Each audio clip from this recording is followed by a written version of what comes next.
Listening Test. You will hear a number of different recordings and you will have to answer questions on what you hear.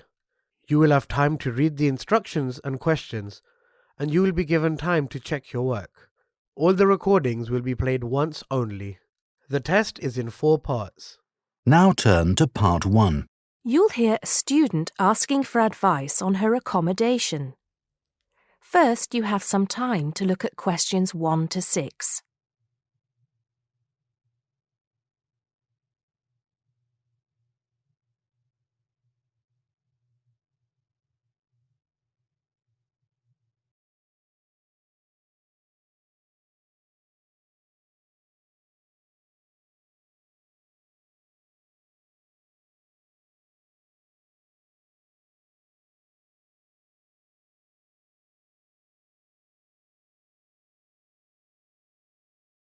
You'll see that there is an example which has been done for you.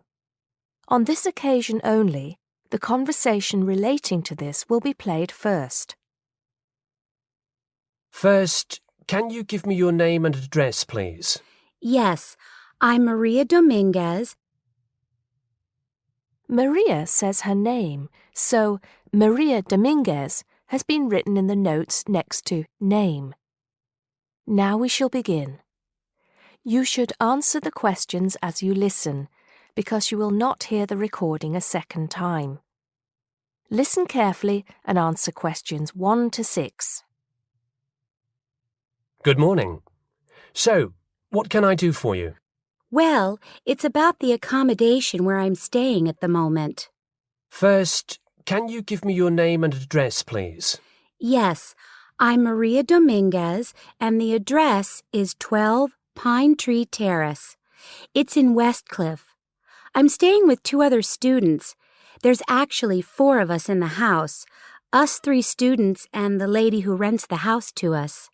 So, is there a problem? Well, there are a few, actually.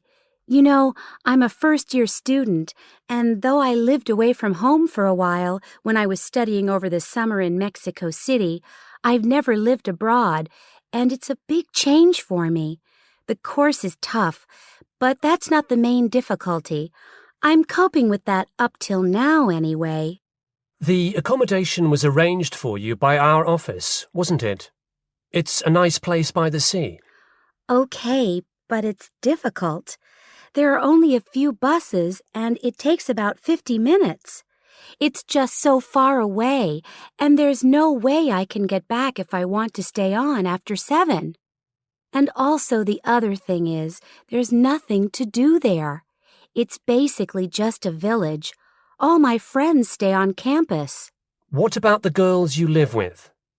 Do you get on with them? Well, when I see them, but one of them is hardly ever there. Mostly she stays in a house with friends. They've got plenty of extra space, you see. The other girl is quiet as a mouse and hardly ever leaves her room. The landlady's friendly enough, though a bit forgetful, and she doesn't keep the place very clean. I don't have any real problem with her as a person, though. I understand it's rather far away. So I suppose you'd like us to find you a place in the halls of residence or closer by in the town. That would be good. You did say in your brochure that most first-year students are offered a place in halls. I think it actually said final year students have priority there. They need the library facilities more for studying for their finals. Before you hear the rest of the conversation, you have some time to look at questions 7 to 10.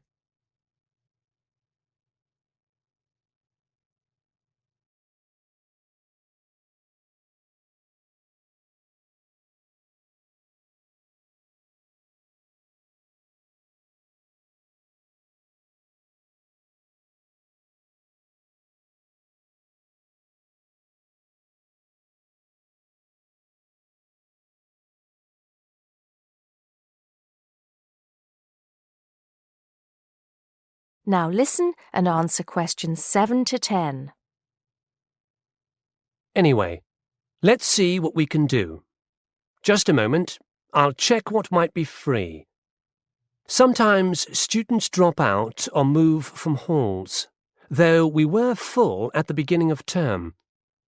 By the way, have you checked the student notice boards? You know there's one in each of the 4 colleges, don't you? There are often requests for people to share houses, and it can be quite cheap.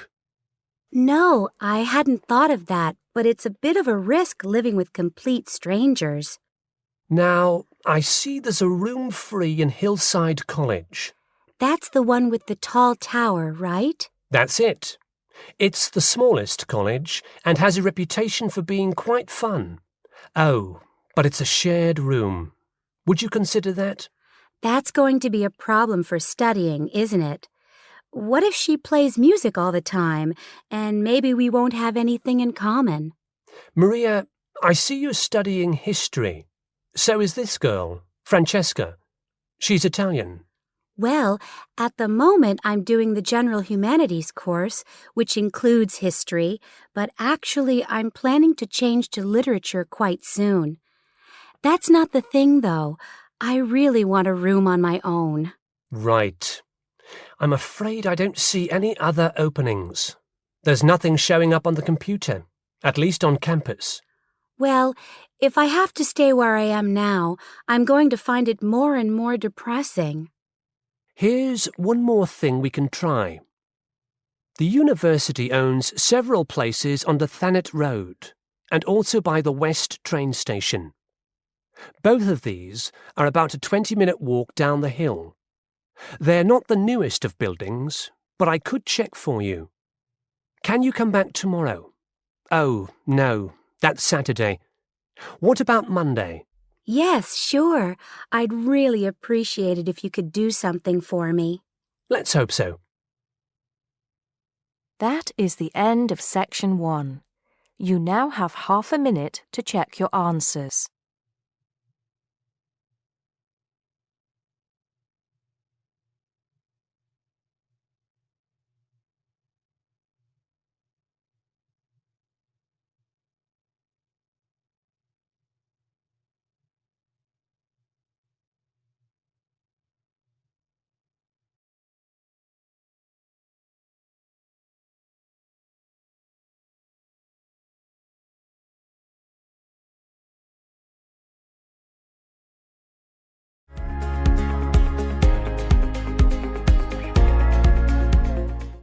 Part 2.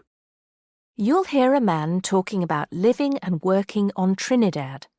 First, you have some time to look at questions 11 to 15.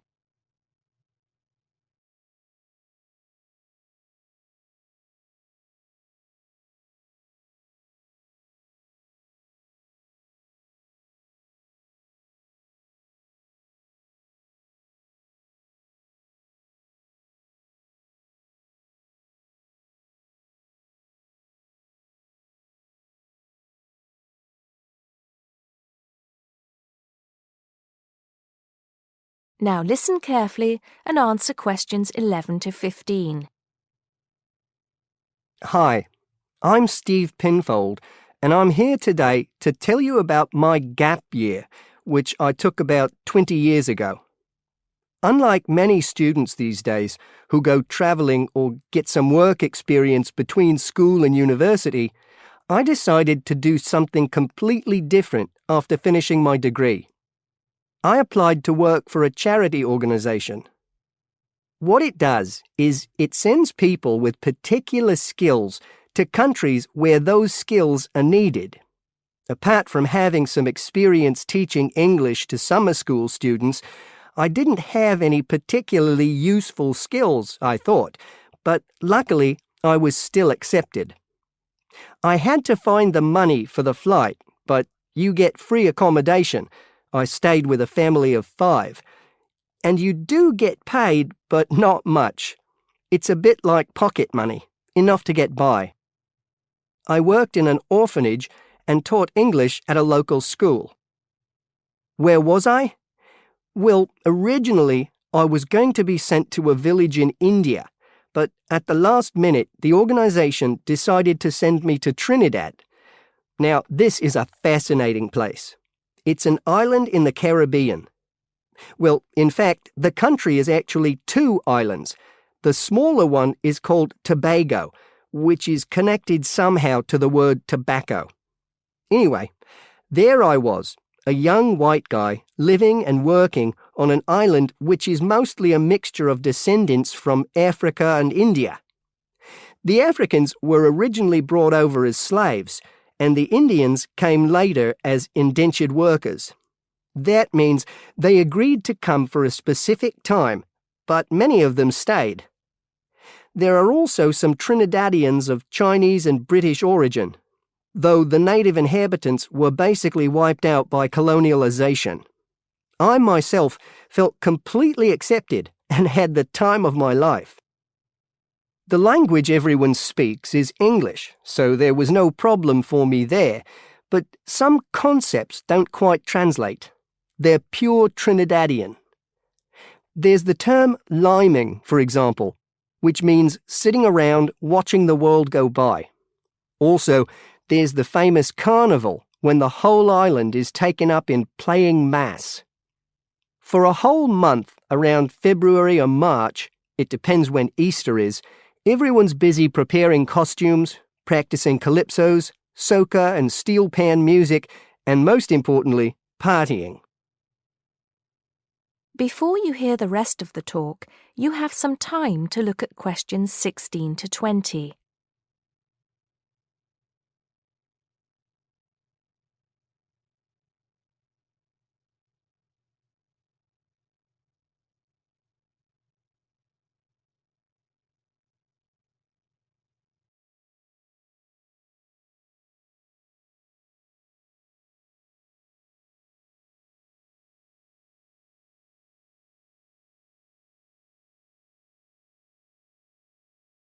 Now listen and answer questions 16 to 20.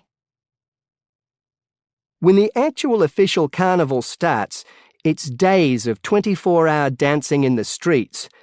In Trinidad, it's called whining. You've probably seen this sort of thing on TV, in the more famous carnival in Rio, or even at the Notting Hill Carnival in London. Many people joined bands, each one of which has a theme. For example, the Sea or Jungle Fever, and they have costumes designed and made to go with the theme. These can cost $1,000 for the king and queen of each band. They're incredible. The whole city is a non-stop party zone, full of colour and sound. It's serious, too. The bands are in competition, and the winner gets $1 million. Sorry, I got a bit carried away with those memories. Back to my real job there. The orphanage was called St. Augustine's, and that's also the name of the place where it was, St. Augustine, a town just outside the capital city, Port of Spain. I didn't have any particular job description, just to be with the children and tell stories, sing songs and play games. Oh, and we also went camping in the jungle once. I could tell you a few stories about that particular escapade. Every time I arrived at the gate, kids would come running towards me, shouting, with big smiles on their faces. The younger children seemed fascinated by my blonde hair and loved to touch it as if it was something miraculous. The English teaching I did 2 days a week in a primary school for 6 to 11-year-olds. The kids may have been poor, but they all wore neat and clean uniforms and were so respectful and enthusiastic. I've now been teaching for many years in different countries, and I still think those were the best students I've ever taught.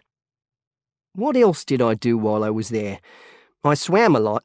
Can you imagine what it's like swimming with dolphins and with pelicans diving into the sea right next to you? More seriously, I trained to be a Samaritan. That's someone who listens and supports people who have problems with their lives. Overall, what I took from the experience was a sense of being in another culture, or rather cultures. As humans, we all share many characteristics, but we express ourselves in various ways. In Trinidad, there are lots of different communities and religions, and so many different kinds of festival to see. Hindu, Muslim, Christian, as well as some rather mysterious African traditions. There are quite a few Rastafarians, too. Trinidad is, as Americans are fond of saying of their own country, a melting pot where everybody is greeted warmly. Go and see for yourself. I'm not sure how it's changed since I was there, but I'd love to find out. That is the end of section 2. You now have half a minute to check your answers.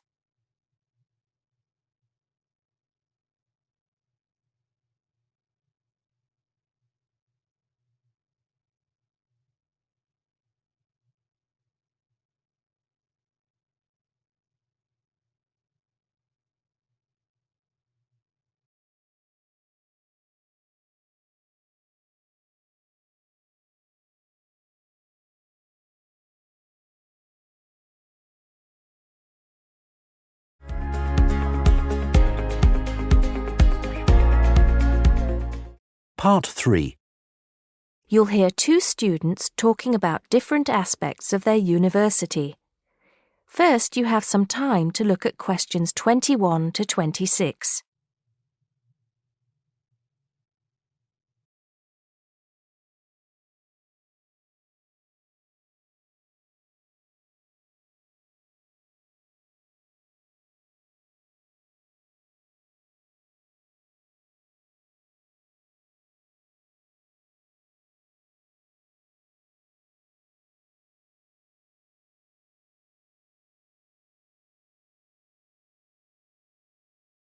Now listen carefully and answer questions 21 to 26. Great party last night. You should have come. But anyway, so what have we got to do here? We're supposed to fill this form in by ourselves, but I'm sure it's okay if we chat about it first, don't you think? Yeah, sure. So, there are 10 questions and we've got to tick numbers 1 to 5 for each question. 5 means really good. 1 is bad. Question number 1. Was the course well organized? We'll give that a 5, agree? Yep. No question about that. What does question 2 mean, though? Was the teacher flexible? Is it good to be flexible? Well, that means, was the teacher very strict? Or maybe she gave you more time to complete your assignment. Things like that. So for that question, we should give her a 5. She always gave us an extra day, didn't she? And she wanted to know our opinions on things. We had great discussions. Fair enough. What about this one? Was the teacher friendly and encouraging? I'm not sure about that. She was friendly to some students, but I think she had a problem with Mike and Alex, who were usually late. She did get a bit irritated with them sometimes. Yeah, we weren't too happy about them either, though. I know it was a bit early, with classes starting at 8:30, but you choose if you want to sign up to them or not. So that's no excuse, really. Yeah, they could have taken the evening classes if they didn't want to wake up early in the morning. Now, what about these questions on the course books? Look, the business studies book was interesting, but I thought the human behavior one was boring. Really? That's the one I like the most, perhaps because I want to study psychology. You want to become master of the universe, managing a huge multinational company, don't you? There's nothing wrong with being ambitious, you know? The best laid plans of mice and men. What's that? Some sort of quote? Stop being so literary. Let's get on with question 5. Did you find the campus library a useful resource? Well, most of the books I wanted had already been taken out, but the internet access was definitely useful. Let's give that a 4. Okay, and the staff there were always friendly and helpful. Before you hear the rest of the conversation, you have some time to look at questions 27 to 30.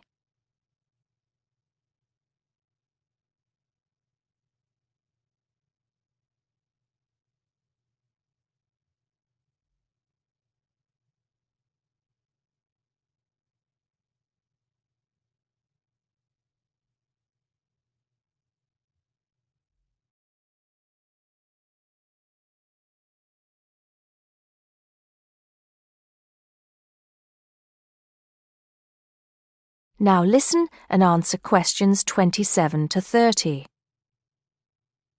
Now, what's this?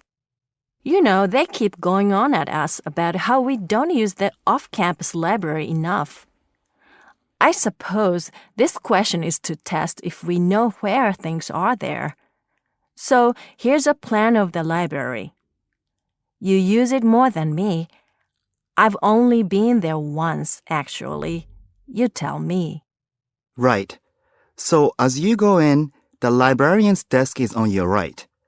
Directly opposite is the section for new publications, new books the college has acquired. Some of them are actually written by our own teachers, interestingly enough. Then there's lots of seating and the computers. Behind that, we've got the periodicals, newspapers and magazines. And that's before the reference section, with the books you can't take out. Dictionaries and encyclopedias? That sort of stuff. Now, I do know where the management section is. It's right at the end on the left, isn't it? Just before the stairs up to the lecture theater. No. Sorry. Management and business studies, along with marketing, are all, as you said, at the back, but on the right. Oh, so what's on the left then? That's the fiction section, or literature. Now, if you want to photocopy something, where do you go? I think I remember. Isn't it one of the rooms after the entrance on the right? Yeah. It's between the multimedia room and the seminar room. They're all behind the librarian's desk. What about the toilets? For those, you have to go downstairs. That's where the computer studies section is too, for some reason. Let's get on with the next question. That is the end of section 3. You now have half a minute to check your answers.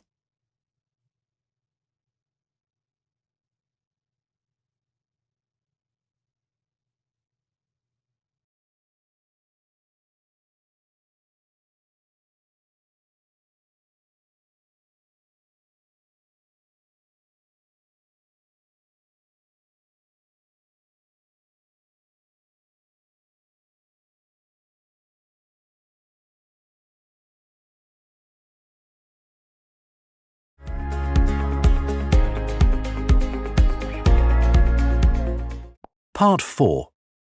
You'll hear a lecturer talking to students about sport in Ireland. First, you have some time to look at questions 31 to 33.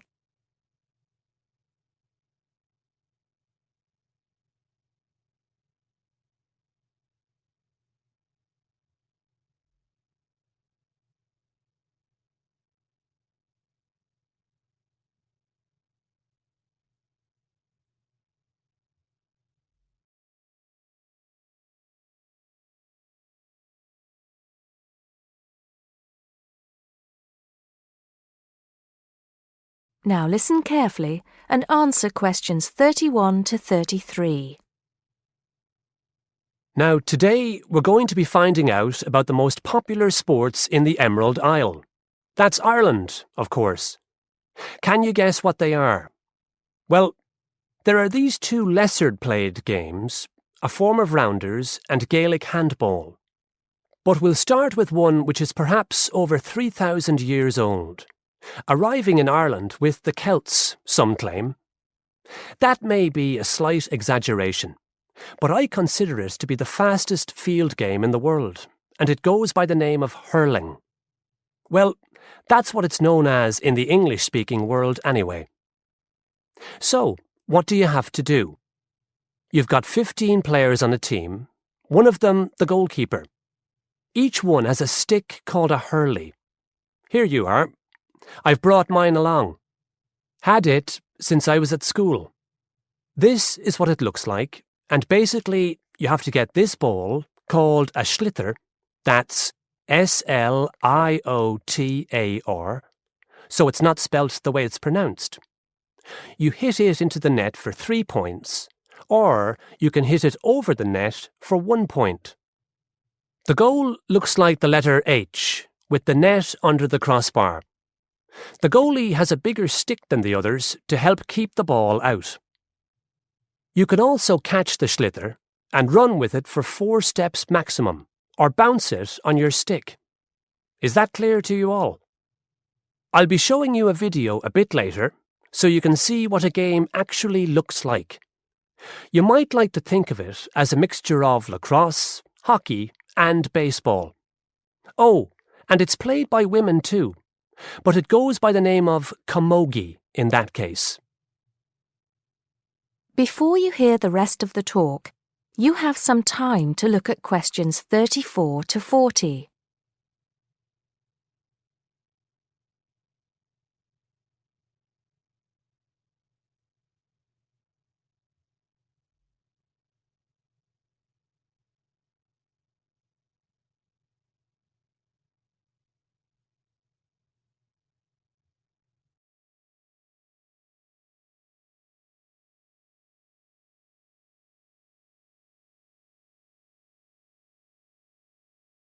Now listen and answer questions 34 to 40. I'll give you a bit of the history, shall I now? Generally, the golden age of the game is considered to be the 18th century. But systematic rules were first agreed and drawn up at that great shrine of learning, Trinity College Dublin, in 1879, founding the Irish Hurling Union, closely followed just a few years later by the formation of the Gaelic Athletics Association. With greater organisation last century, the All-Ireland Hurling Championship got off to a flying start, and I'm proud to say that my own native city of Cork has won more than 20 titles over the years. But then, so have Kilkenny and Tipperary. Is it only played in Ireland? No. Well, it is the only country with a national team at the moment, but you may be surprised to discover there are hurling clubs in London, as well as in America and Argentina, to name just a few. The other game I'd like to take a little time to introduce you to is Gaelic football, which is played on the same pitch as hurling with the same number of players, but there's no net. You just have to get the ball over your opponent's goalposts, and you can do that by kicking or punching the ball. However, you're not supposed to do that to the players, I might add. Imagine it as a combination of soccer and basketball, but in my opinion, it's a more exciting spectacle than either of those. Excuse my bias, if you will. It's also very popular with women. In fact, there are more women's teams than for any other sport. Whether despite or because of the physical contact involved, I wouldn't like to say. They do play a shorter game, 60 minutes, rather than the men's 70. So, let's have a look. If we can have the lights down, I'll see if I can get this technology to work. That is the end of section 4.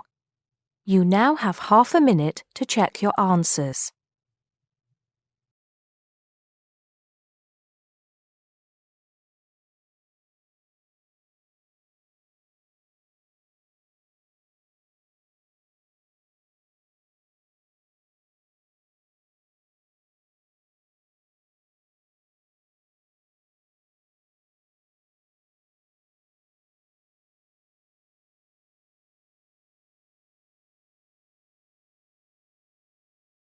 That is the end of the listening test.